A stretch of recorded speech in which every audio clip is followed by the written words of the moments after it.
Hey everyone, welcome back to Bulletproof Selling. My name is Sean Rhodes, the Chief Sales Sergeant here at Bulletproof Selling and author of the book Bulletproof Selling, a guide for systemizing sales on the battlefield of business. Now, here at Bulletproof Selling, for more than a few years now, we've been showing up talking about why hope shouldn't be part of your sales strategy. It wasn't good enough for us on battlefields around the world, and it's not good enough for folks that really want to succeed on the battlefield of business. So whether you are an inside rep, an account executive, an SDR, a BDR, or maybe you're just a small business owner, you understand the power that comes when you can do two things simultaneously in business, and that is sell and serve. So we've been here bringing in best-selling authors, Hall of Fame speakers, folks that are out there managing and training sales teams to help us answer the question of where hope enters into the sales process for so many of us. And believe it or not, it can enter in any place within the sales process. But more importantly, each one of these episodes with our guests, we build a sales system to address that particular issue so that you can use it, take it and run with it, no matter the size of your team or the size of your goals, so that you no longer have to fall back on hope. And when all of the guests that I have, some of the favorite group of people are my military veterans. And I've got another one lined up for you today, but this is a pretty special one because we talk a lot in Bulletproof Selling, in the work that I get to do with companies, about the idea of developing a target package. Now, that's a pretty common phrase in the military. If you've ever run a mission or an operation, you probably had a target package built on that high value target that you were going after.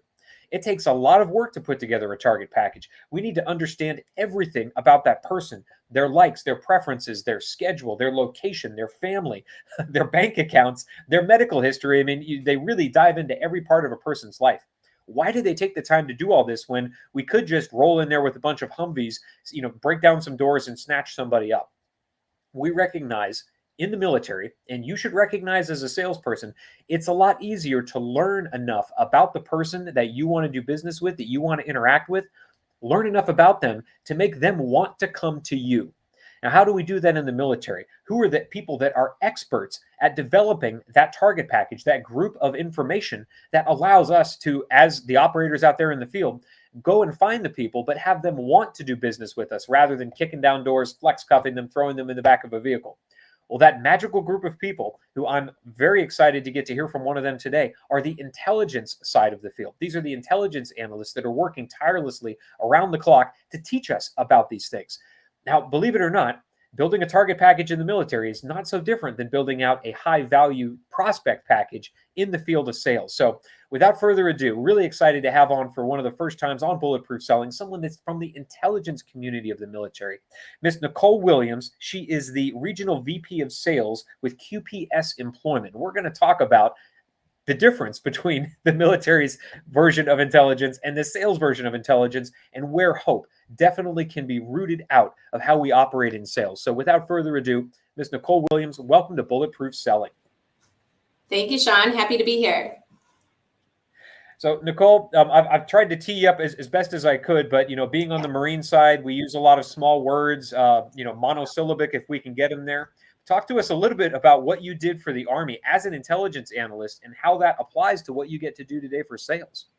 Yeah, absolutely. So in the military intelligence MI world in the United States Army, what we did is really made sure that we're doing the prep work, the research, and really analyzing the mission as it goes. So in my time, I spent a couple of years in Korea, spent a lot of time with operations over Iraq and Afghanistan, really from 2001 to 2008. So in that, there was a lot of critical missions going on. And so we would get briefed on, okay, this is what the plan of attack is for X mission. And then we would spend the day prior, so almost 24 hours in advance to any mission, doing all of the research we can. So we would be different websites, different internet, also just analyzing what missions we've already done and what that plan is and how are we going to support it. So not only is it putting the package together to get people briefed up on what to expect, because when you know what to expect, you can pivot, change, make your decisions on the fly as quickly as you need to. But also, while the mission is going on, we are feeding more intelligence along the way, whether that's with radar imagery, radio relays based on what other people are moving and doing. And that really provides what they say, eyes in the sky, understanding, oh, we thought this was going to happen. Instead, this happened. All right, we got to shift gears. Let's go. And making sure that the ground units knew exactly what was going on from our perspective. So it was fun to do the prep work and then see the execution. And then of course, nothing's more important than the debrief, what went right, what went wrong, and what are we going to do next time? So those three phases, the prep, the execution, and the debrief, is really where we focused a lot of our time and effort. And a lot of people tell me the military does a poor job of preparing us for lives as civilians. And in some aspects, I can see that's absolutely true. But I'll be willing to bet that you bring a fair amount of what they taught you in the prep, the execution, and the debrief cycle into the job you do today. So talk to us about what your role is as a regional VP of sales, who you manage, and where that military methodology plays into how you operate today. Yeah, absolutely. The correlation is 100% there, which, I didn't necessarily think about that in the beginning. And then through conversations and just doing this for a while, it's like, oh yeah, it's the same setup. It is. You're doing the prep work, you're doing the research. Calling blind or just having a meeting and not really understanding it, that meeting is not going to go as well as if you had a little bit of research on the front end. Who are you meeting with? What do they care about? What is important to them? So just being able to go in and understand. Even in our side, it's more working with manufacturers. So understanding, what does the manufacturer even do? It's a small thing, but it can be overlooked many times. So really going into the meeting full eyes so that you can really not be surprised. And then you can, again, pivot and adjust based on how they answer the question. So prep work is key. And then the execution of the meeting, making sure that you know your stuff, that you're prepped on the capabilities of your organization and your team and yourself. And then, of course, the debrief. And I think the debrief is sometimes what people don't spend enough time on is, okay, what went well? If we would have known something else, how could have we made our prep work or our research better so that the meeting could have gone better? And then what's our next steps? And I think through that whole plan, that's really the sales life cycle. That's what we're doing in sales. And it's really exciting to be able to use those three core components to be successful. And as you say that, I think to myself, wow, she's almost reading the table of contents from Bulletproof Selling. But I know that they taught us both all of this stuff in the military. So that's great that we both remember it enough to be able to leverage it in sales. So as you're managing salespeople now, and I know you're training a whole bunch of salespeople within your company every week, where do you see them falling back on hope in their process? Because even in the military, think that even the operators that you were able to work with, they're fanatical about not resting on their laurels, because they know the minute they get complacent, the enemy is going to figure out what they're doing and they're going to route around them, and it's just not going to be a very good day. So every single mission, like you said, how could we get better? Yeah, that was an awesome mission. Yes, we brought everybody home. Yes, we achieved our objective. But if we had to do it again, how would it get smoother? How would it become more efficient? So where do you see your salespeople falling back on just even a small sliver of hope in how they operate? Yeah, that's great. You want to make sure that you're not like, well, I hope they answer the call. I hope they remember me from when I stopped by 2 weeks ago, or I hope they call me back. Let's be real, they're not going to call you back, right? Like, you've got to get proactive, and you've really got to say, okay, I did this. Now what else can I do? You want to be in control of the situation as much as possible. And when you put hope, and you put when you say, I hope, you're putting control into your prospect's hands. We want to always own the control in our process. And the only way to have the control is to continue with the actions and making sure that your actions mirror the results that you're trying to get. So I think that's really how if you start saying, I hope that the client or the prospect is going to do X, that should be a red flag to be like, probably not going to happen. What am I going to do to help guide them through that journey to make sure that we get the results that we need? And would you say your salespeople are focused on, we could all improve in this in every aspect of the sales process? I'm curious, are you seeing this happen with salespeople across the sales cycle, or does it happen in one particular area? Or is it really something that, Sean, if we could own more action from the first contact all the way to the closed deal, that would be an improvement? Where do you see that applying? Yeah, I think it's really in the beginning, because in the beginning of say the prospecting phase, that's really where the sales rep actions are most critical, because you might not have the relationship yet. You might not have all of the knowledge that you need to close the deal. So it's really in that first phase where you're working on your personal brand and your personal connections along with the company brand. So when they think of Nicole Williams, I want them to think about QPS Employment Group, and I want that to be simultaneous. And so really building that up is key. And what are they saying now? It takes at least 12 touches for somebody to even remember your name. And it's not just the 12 interactions of hearing their name. They can't hear you 12 times across a year. They're not going to remember that, right? So it's those 12 pieces of time that you're reaching out in a very condensed time frame. Because I could call you, Sean, today, and then if I don't call you again for 2 weeks, you're not going to remember me. So how do I keep it really memorable and a really repeatable, timely process? And I think that's where we think that they're going to remember that voicemail, or we hope they're going to remember that voicemail, and they're just not. They're just not. We got to do more things and really differentiate ourselves. So you're talking about not only adding more value throughout the touch points, whether they pick up the phone or not, but they need to remember me enough, so I need to be in touch more often, and I need to do that in a way that scales. A big issue I see a lot of salespeople run into if they're trying to manage things in their head or in a spreadsheet, and even if they have a CRM but they're not leveraging it well, you can do what you're talking about across 2 or 3 prospects, but more than that, it's like I've got dozens of people, and I'm supposed to maintain this campaign across dozens of people with these short time window touch points, and I'm supposed to remember what we talked about last time and this time and next time, and that gets really confusing. So where do you see the best salespeople then, the ones that you have been able to run into or train that really get this down? What's different about them? How would I recognize them walking by their desk? Yeah, there's a couple different things. And I think one is their own internal fire, motivation, and wanting to win. They have to have that passion to want to win. And then they have to be a little more relentless. They can't be so worried about, well, am I going to bother that person? That person isn't even going to remember you. So don't worry about bothering them. Just do what you need to do. But the ones that are the most they are organized. If you are not organized, you are not, just like you said, you're not going to remember. You're not going to be able to, know that I called Sally yesterday and now I need to call her next week. Like, time flies. I don't know. I can't even believe we're already in December and Christmas is going to be here before we know it. So the fact for us to be able to remember what we all need to do, that's where that time gap starts to creep up on us. So having a systematic approach where you are relentless in your actions. And over here at QPS, we just got some new technology, a new CRM. So we're really excited about setting up those tasks so you can really rely on that. So I really encourage those that are in sales, if you don't have that CRM, then find another way to be able to do that, whether you're using your Outlook or you're using whatever technology you can get your hands on. Because if you can have a tool that helps you remember when your last touch point was, what your next touch point is, you're going to be really successful. And I think the biggest thing that I really try to hone in on with our sales team, and the ones that do it the best, are they know exactly what their next step is going to be. They're not like, well, we'll see, or I hope they get back to me, and if they don't call me, then I'll figure it out. No, as soon as you hang up that call, or as soon as you're done knocking on that door, you should know what your next step is, when you're going to do it, and what it is that's going to show value to that person that you're trying to get a hold of. And just to set some context, I mean, even for the folks in your organization, the difference between someone that's organized and someone that isn't just, is their desk in order? It isn't just, are the notes in their CRM good? The difference is, it could be a 6-figure income for that year.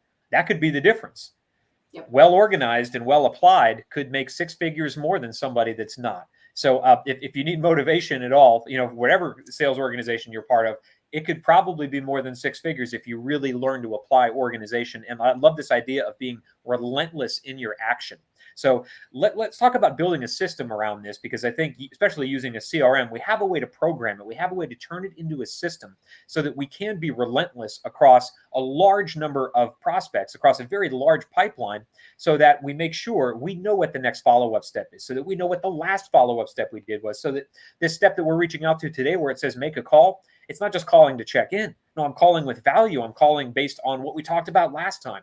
So as we build systems in the military, and you know this very well as an intelligence analyst, every new one that we put into place removes more hope from our strategy. So in sales, it's the same way. We love acronyms in the military, as I'm sure you remember. So we use this acronym TRIM here at Bulletproof Selling to develop our systems. The T in TRIM, because we're trimming hope away, is the trigger. Now, if I'm a salesperson and I'm thinking to myself, I'd like the idea of being more organized. I'd like the idea of relentless action. but I don't want to be able to try to manage that in my head. I got way too much stuff going on in there already. Where should I trigger this system, Nicole? Should it be before I'm reaching out? Should it be once I've got a prospect that's willing to have a conversation? Should it be deeper in the sales process when I need to be more relentless about driving that quote home? Where should I start with the system that helps me systemize relentless action?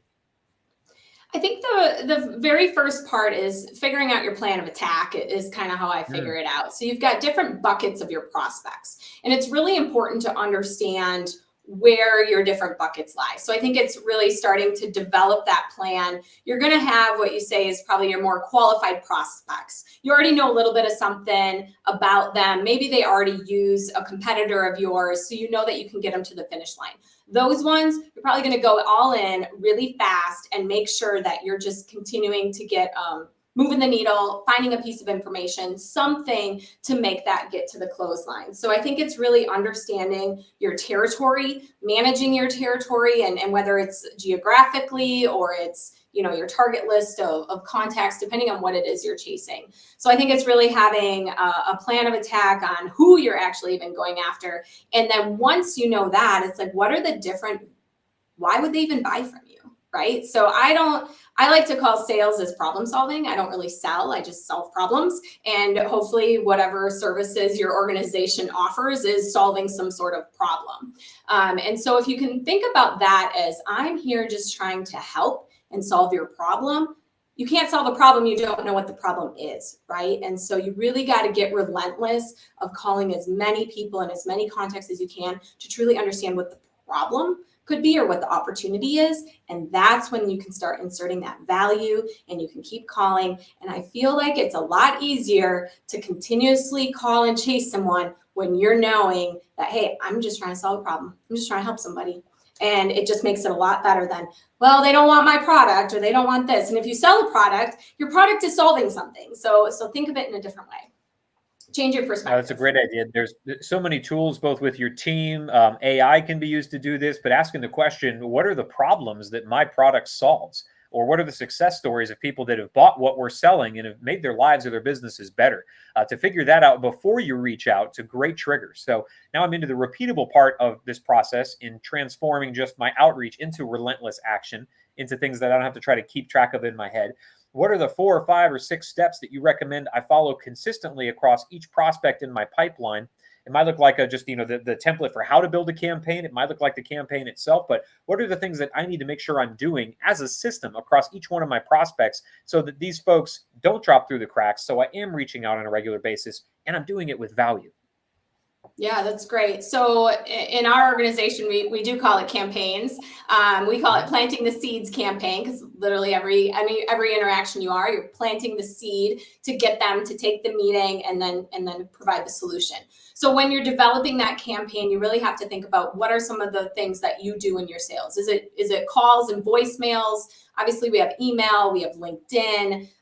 A lot of our field sales reps, they're even out knocking on doors, leaving material, having conversations in the lobby, trying to just figure out whatever they can about what some of those opportunities are. So I think as a sales rep, you really have to identify what are some of those actions that I can do and what's that system for those actions. So in my head, it's always you do a little research, you make the phone call, you leave the voicemail, you follow up with an email, and then you stop by to see what you can find out on it. And those are 4 or 5 actions right there that you can do all within 1 week. So by week 2, hopefully they kind of know who you are, right? Because you did that again the following week. And then throughout that, you're finding different ways to showcase that value and how you're going to solve those problems. Because rarely is it just one problem. Really, there's lots of opportunity for continuous improvement. If everybody's like, nope, we're good. I don't know. I look at my life and I feel pretty good, but I'm like, there can always be better, 1% better. And what does that look like? So I think it's really identifying what those key actions are, and then what kind of pattern can you create those actions in to get the best ROI.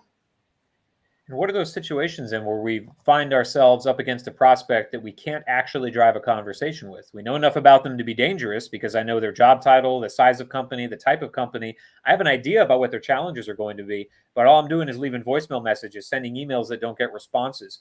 Any ideas for how to continue with relentless action when you're not getting any indicator of feedback from them?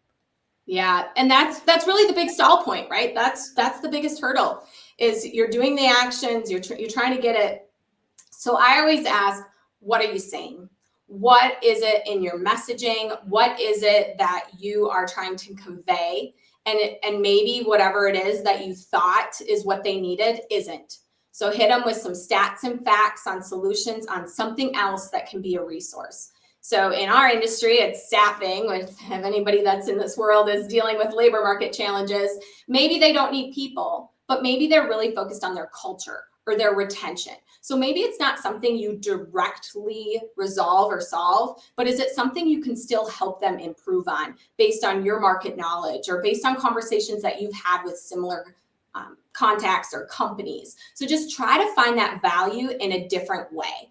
I always say sometimes people just go for the kill too fast and then you get shut down. And so instead, find your way. And the best correlation I can make is SEER School. And I don't like to talk a lot about SEER School, but in SEER School, there's a part where it talks about evading.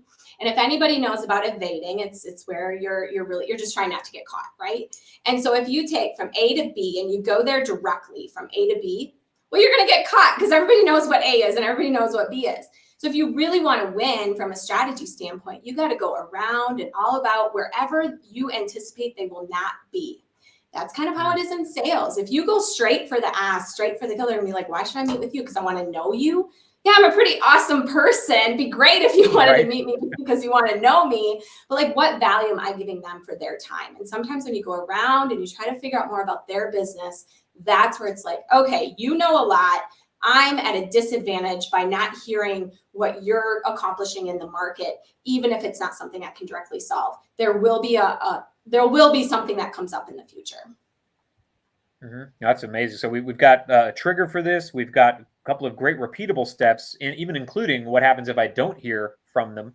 Now let's move into the I in trim, which is something you should be great at as an intelligence analyst, which is improving this system.